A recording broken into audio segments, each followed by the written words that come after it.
you haven't seen it already, I have been very busy building a brand new theme park in Planet Coaster 2 called Discovery Studios, and it's going to have 5 different themed lands, all based on real-life intellectual properties such as Formula 1 and Wallace and Gromit, which is what we have been building at the minute. Of course, we've built that motorbike sidecar coaster and themed all of it up. We've added an extra couple of rides in this fairground-esque area, which is still yet to be finished, because I have been really busy working on a huge, unique dark ride that is probably one of the craziest things I've ever built in this game for the area behind West Wallaby Street. And I think I prefer this new dark ride to the F1 dark ride that we made before, which is saying something because I was very happy with that. So today, in this very different episode, I'm going to show you the sort of build process that I went through to make this, and show you the full-fledged queue line, storyline, and of course the ride itself. So be sure to watch till the end so you don't miss anything, and be sure to subscribe to the channel so you don't miss future episodes, because there's so many more episodes to come in the future. And as you can see, we're in real time. This is not a usual start to the episode, but that is because over here I have already been hard at work trying to make an actual sort of dark ride system that very much resembles a trackless dark ride system inspired by Mickey and Minnie's Runaway Railway. As you can see, we have the blue car in front that's sort of being followed by the red car. The red car is where you're going to be sat. No one will be sat in the blue one, despite there being test dummies, and you will follow it round. There'll be various scenes where you'll sort of cross over each other and interact. You can see it still follows it round, just different corners and just straight sections as well. And if we POV it quickly, as you can see, it's a really nice effect where you are just sort of, you feel like you are in some form of a train with another car, but eventually in this point of the ride, the train will decouple and you'll be left to your own devices and go around a lot of the ride separately. And obviously at that point the blue carriage will like stop and everything because it's trying to sync up. Obviously no one's in that carriage, so I can do whatever I want with it. It can stop wherever it wants, and then it comes back and interacts like this. Oh, I need to change the timing on that. That time it didn't, but it just collided, whoops. But stuff like that will happen throughout the ride. This is one of my favourite things I thought of, where that sort of blue car is going to be coming at you very quickly as you're accelerating backwards, and then you'll quickly turn out of the way. And yeah, there's like a turntable here, using the Intamin multi-dimension track type, once again, like I did for the test track model. That coaster type just works so well for a trackless dark ride, and just with the car and obviously what it can do, it's great. And as you can see, just making it round. This was going to be like a screen section, but I don't know if I'll do that yet. I think I might just stick with physical theming. And yeah, from this point, you're sort of making your way towards the finale, which does need a lot of work. A lot of this stuff is going to change, like the direction of where you're facing and all that stuff. But the other car will accelerate forwards. Something will come flying out of it, and then you will end off in the little finale section just around the corner. But with that track layout complete, it was time to actually put down some foundations of an actual layout so I could build around it. And as you can see, I have done just that, using the trackless dark ride in the game, that sort of flooring, because it looks a bit better and I could actually see where I was building. As you can see, this is also the finale of the ride, right there with the train tracks underneath and the little bollard that it will crash into. Something will come flying out. And well, you've probably already guessed what comes flying out as I zoom out and show you a bird's eye view of that layout. It's a bit confusing, but I promise you it gets better from here. And you might have guessed what flies out of the train at the end, and you might have already guessed the theme of this dark ride. Yes, that is right. I'm going to be making this dark ride, or I've sort of already started making it, so I guess I'm going to be theming this dark ride to the very famous scene from Wallace and Gromit, The Wrong Trousers, the train chase. Yes, the very famous scene, it's all animated of course, where Feathers McGraw has the blue diamond and they're trying to chase him down, all whilst on a train set that runs around the house. It is an incredible scene. I absolutely love that film, and especially that scene in it. And I can't wait to make this dark ride. It's going to be so much fun. And I can't take all the credit for this idea. My wonderful girlfriend Emily did come up with the idea after we went and rode Runaway Railway in Orlando at the Disney parks. Why don't you do a Runaway Railway-esque thing using the train chase in Wallace and Gromit? And I just thought, oh my god, that is the best idea ever. And now I've started making it, and I cannot wait to keep going with this. It is going to be such a fun dark ride, potentially better than the test track one, which is saying something.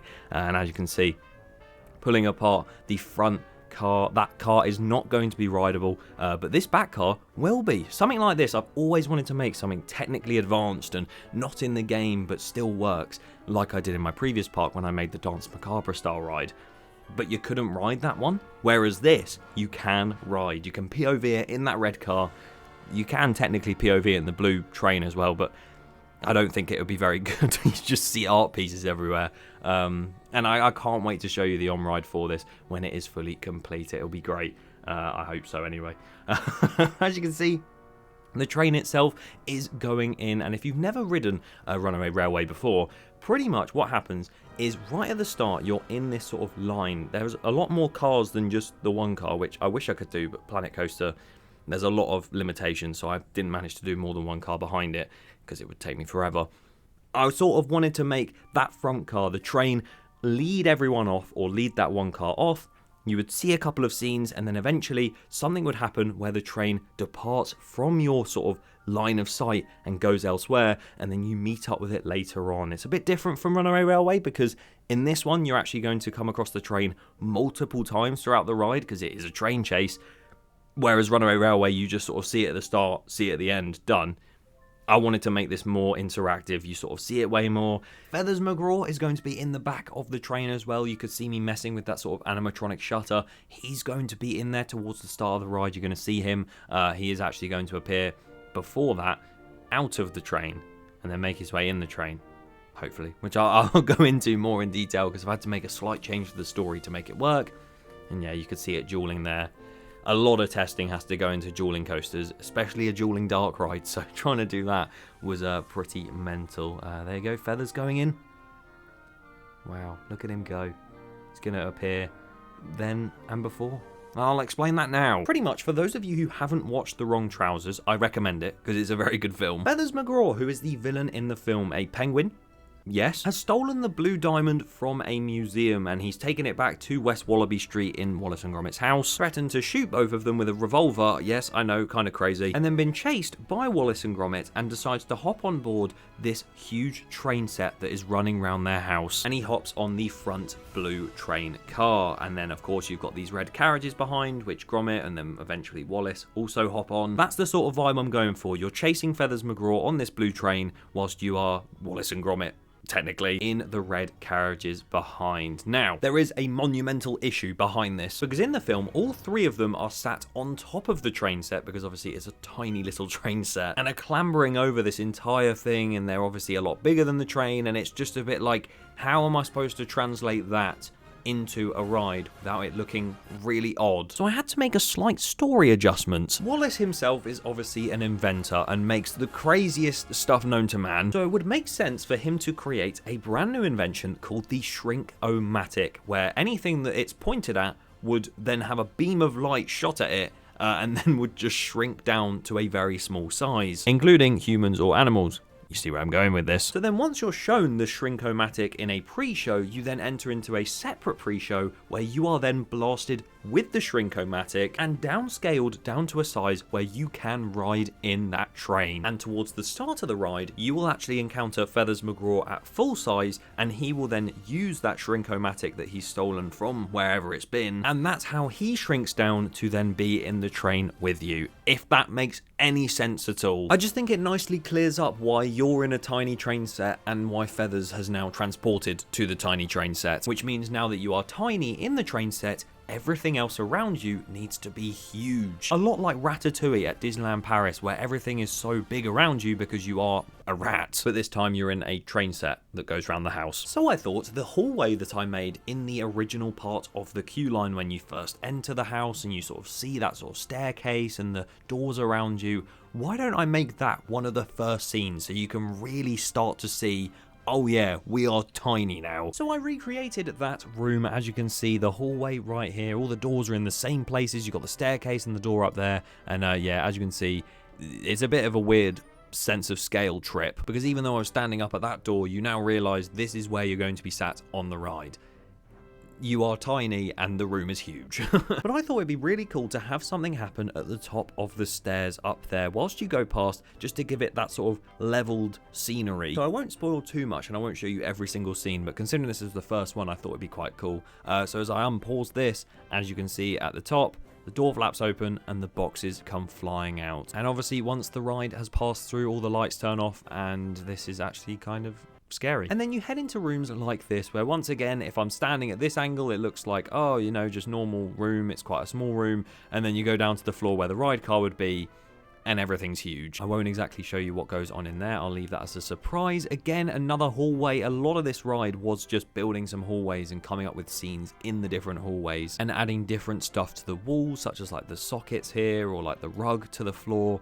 And then of course, you have like a chimney type boiler thing there and some black smoke around the corner. Oh, I wonder what's there. Again, I ain't revealing that just yet. But you can see already there's so many motion platforms compared to anything else I've ever made before. I know these are just 3, but inside what comes out is actually another 2 motion platforms that work to make the legs of it move. There's loads of stuff. And the same goes for this section here where you have the train coming at you. I thought it'd be really cool to have like a red light sort of following you along and getting brighter and brighter as you go, and then like a strobe light to sort of symbolize the train has got you. And then it got to the point where I thought, oh, I've done like the lobby of the house, the first hallway, then I've done the kitchen, other rooms as well. I can't go up to the bedroom because there's no stairs.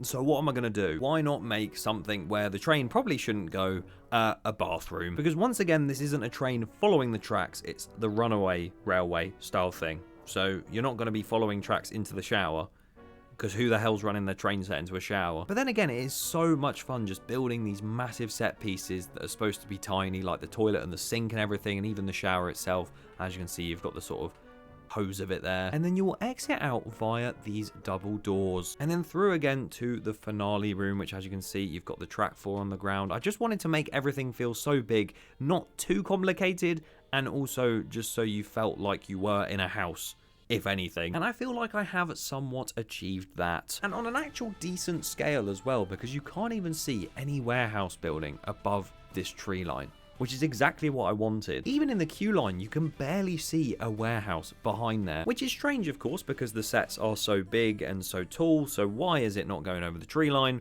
Well, it's mainly because of the Shrinkomatic storyline sending you underground to start with, because I've actually been able to put the ride and the warehouse of it pretty much half underground. You can see there, that's where the land stops, and then underneath that, I'd say more than half of it is underground. And that has been a blessing in disguise. You can see the sort of coaster over here as well. You literally can't see the warehouse at all. And I was really worried about sightlines from there. You can see it only just from the main sort of plaza area, but again, I'm still yet to finish all that, so that's completely fine because that will all be covered up. But now you can sort of see why this episode has taken me so long because of this dark ride. It's just these 2 things here, the test track ride and this ride, are 2 of the biggest, most detailed dark rides I've ever made. Hence why they have both taken a monumental amount of time compared to normal. And I am sorry that it has taken so long to release another episode, but I'm going to now show you inside the full ride and the queue line and everything so far,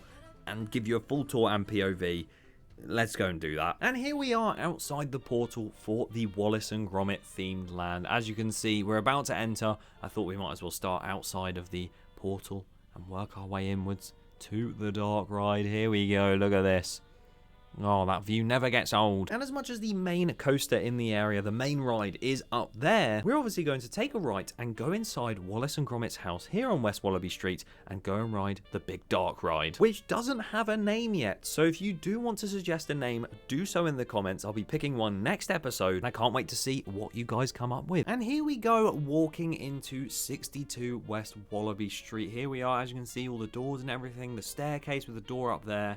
And yeah, we've walked in, and now this is the start of the queue line. Because eventually we make our way out the back door into the sort of like nice little bush topiary type archways, and then out into the garden, which you have a Norbot statue. I thought it'd be right to do that, especially with the new film that's come out. Just a nice little Easter egg there. I know it doesn't really link to the story, but I don't care. Before you make your way through the queue down to this section here, which is actually lore accurate because there is a sort of trapdoor-esque entrance to their basement that Gromit does use in the most recent film. And we're going to go down here now. As you can see, a very simple sort of wall there. I might add some more details to that.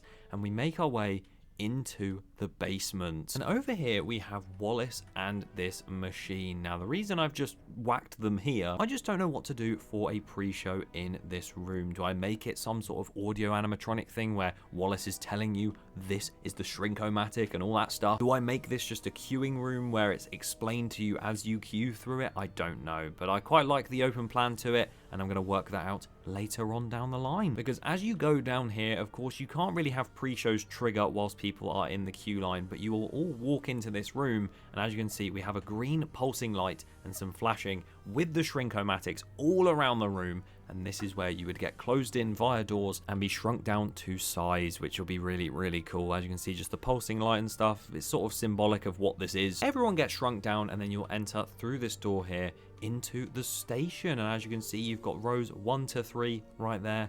Got some big crates around because you have been shrunk down. And you walk up to your row. I'm going to go in row 3 just because I feel like that'll give us the best view on the ride. And here it is. It has just arrived for us to sit down and enjoy our ride on the runaway railway, whatever we're calling this. And I'm going to sit down and let you enjoy the audio and the ride for what it is without me talking over it. Enjoy.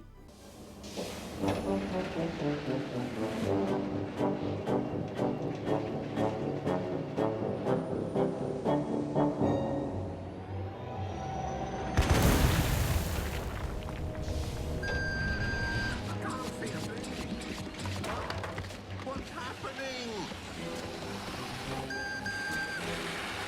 Catch me, Gromit!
Well done, we did it!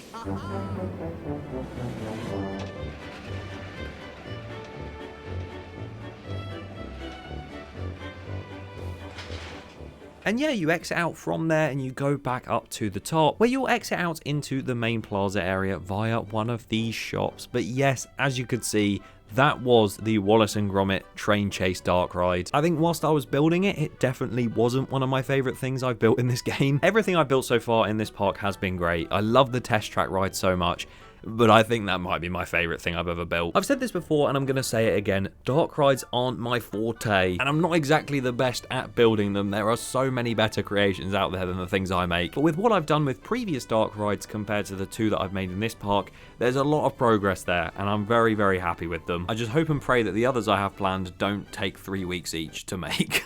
The usual time-lapse videos will return next episode. I'm sorry I didn't time-lapse a lot of that. It's because it just took me so long. Because in the next episode, we're going to be naming all these different rides in the area, including making that junior coaster I've decided over here. And I'm also going to be revealing the next themed area in the park. So subscribe so you don't miss that, because the next coaster is probably the craziest and biggest I've built yet.